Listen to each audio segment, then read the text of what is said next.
महाराज परीक्षित सारे विश्व के सम्राट थे और महाराज परीक्षित ने तलवार निकाल ली कली को देख करके, क्योंकि कली एक गाय के ऊपर अत्याचार कर रहा था और उस कली की हत्या के लिए वे उद्गत थे तुरंत। और तब जब कली ने देखा कि अब उसके बचने का कोई उपाय नहीं है, तो उस कली ने उनकी शरण ले ली, मुझे प्रार्थना की कि कृपा करके मुझे क्षमा कर दे। और महाराज परीक्षित ने कहा कि मेरे राज्य में तुमको कहाँ रहने दूँ मैं, क्योंकि मेरे राज्य में इतने अद्भुत अच्छे लोग हैं, उनकी प्रवृत्तियाँ इतनी सुंदर हैं, जैसा पहले पूर्व श्लोक में उन्होंने बतलाया, तो उनके साथ में तुम रहने के योग्य नहीं हो, तो तुम्हारे लिए कौन सा स्थान में करूं। इसलिए यह बहुत मुश्किल कार्य है, तुमको मेरे राज्य से बाहर जाना पड़ेगा। और पूरी पृथ्वी उनके राज्य में है, कहाँ बाहर जाएगा। तो बहुत भयभीत था और अब देख रहा है कि महाराज परीक्षित उसकी मृत्यु के लिए तत्पर है, तो वो बता रहा है।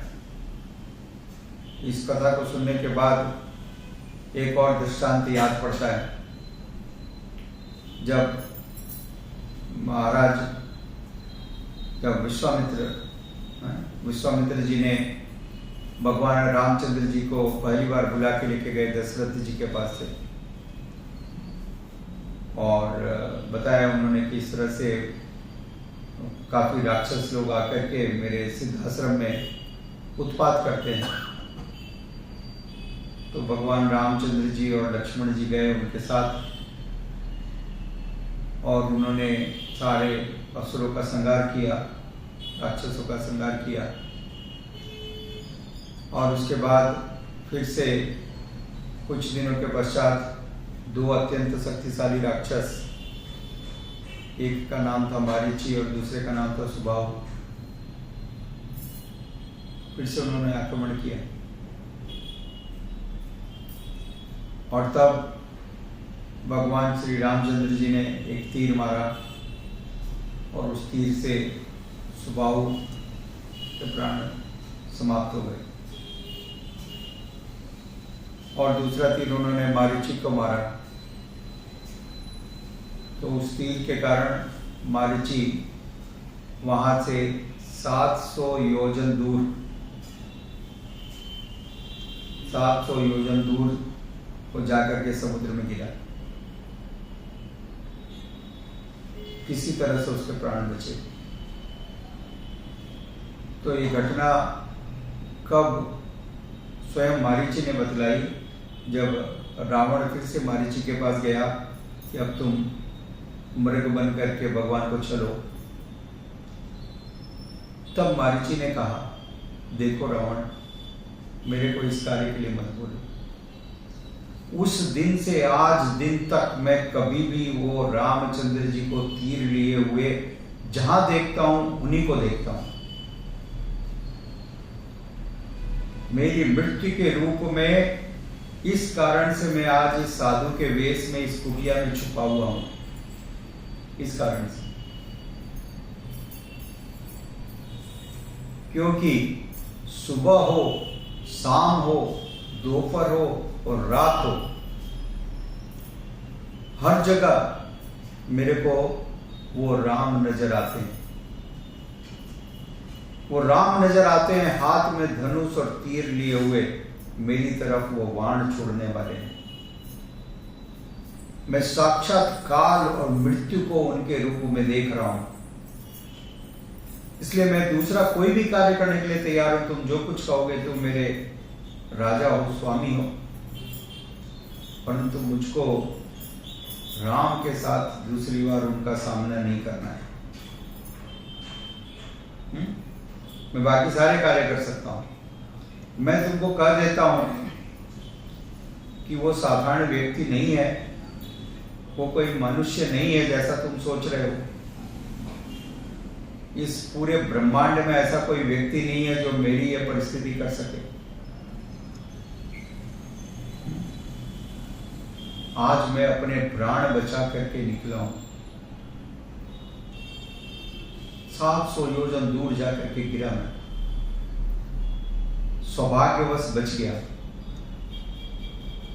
अब दूसरी बार मेरा ये साहस नहीं है। तो इस प्रकार से मारीची ने रावण को स्पष्ट किया। वही परिस्थिति हम यहां पर ये देख रहे हैं। कली ने कहा, अब मैं जहां पर भी रहूंगा, जिस भी अवस्था में रहूंगा, सिर्फ आप ही को देखते रहूंगा। क्योंकि वो इतना भयभीत हो चुका था, उसको साक्षात मृत्यु के रूप में परीक्षित महाराज नजर आ रहे थे। मैं जहां देखूंगा आप ही को देखूंगा, ऑलवेज।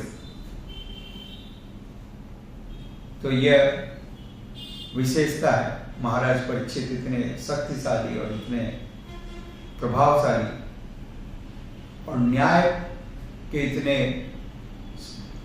पारंगत थे कि उन्होंने तुरंत कली के ऊपर शासन किया, कली को बंदी बनाया और कली का संहार करने के लिए उद्यत थे। और परंतु कली ने तब उनकी शरण ले ली। और महाराज परीक्षित मुस्कुरा रहे हैं कि अब तुम इतने चतुर हो, हैं? पहले तो आक्रमण करने के लिए आए और जब देखा कि अब मैं परास्त नहीं कर सकता हूं तो शरण ले लिया। तो अब मुस्कुरा भी रहे हैं कि भाई ये कैसी विडंबना है, अब इसको मैं कौन सी जगह दूं, कहां रहेगा ये।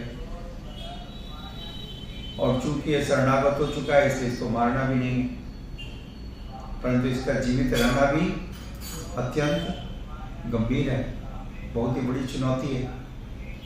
और राज्य में सारे इतने अच्छे भक्त हैं कि उनके साथ रहने के लिए योग्य नहीं है, कोई भी इसको नहीं चाहते। तो इन चुनौतियों का सामना कर रहे हैं महाराज परीक्षित। और कली इतना भयभीत है कि हर जगह वो बता रहा है, मैं आप ही की उपस्थिति को अनुभव कर रहा हूं। साथ ही साथ श्रील प्रभुपाद जी लिखते हैं कि चूंकि महाराज परीक्षित का राज्य पूरे पृथ्वी पर था, तो कली ने कहा, मैं कहां पर जाऊं, जहां भी जाऊंगा सिर्फ आपको सामने देखूंगा। क्योंकि जो ऐसी परिस्थिति होती है, लोग ट्रामा बोलते हैं ना, बहुत भयानक परिस्थिति, कोई बड़ा एक्सीडेंट आपने देख लिया, कोई बड़ी विपरीत परिस्थिति देख ली, तो वो आंख के सामने बार बार घूमता रहता है। कई लोग को ऐसा एक्सपीरियंस हो जाता है और इस तरह से वो लोग ट्रामा में चले जाते हैं, हमेशा उसी चीज का ध्यान करते रहते हैं, उनका माइंड में बैठ जाता है। तो इसी प्रकार से कली जो है एक प्रकार से भयभीत होकर के ट्रामा में चला गया और बता रहा है महाराज परीक्षित को कि अब हर समय हर जगह मैं तो सिर्फ आपको ही साक्षात मृत्यु के रूप में देख रहा हूं और देखूंगा। फिर भी मैं अपने प्राणों की बीत चाहता हूं, कृपया करके मुझे रक्षा कीजिए। और फिर परीक्षित महाराज ने अपने स्वभाववश, वैष्णव स्वभाव के कारण उसकी भी रक्षा की, क्योंकि वैष्णव सिद्धांत है, पाप से घृणा करो, पापी से नहीं। क्या सिद्धांत है? हाँ। तो इस सिद्धांत के कारण महाराज परीक्षित ने कली को भी क्षमा किया। हरे कृष्णा। धन्यवाद। श्रील प्रभुपाद की